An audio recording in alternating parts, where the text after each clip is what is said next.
ذی الحج کی دعا۔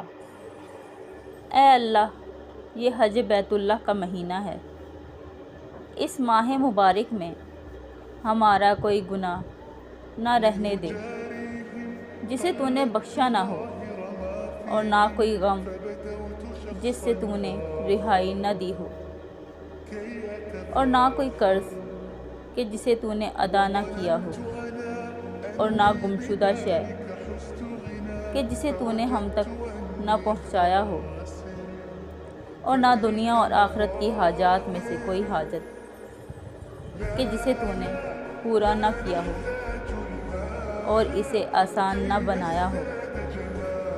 بے شک تو ہر چیز پر قدرت رکھتا ہے۔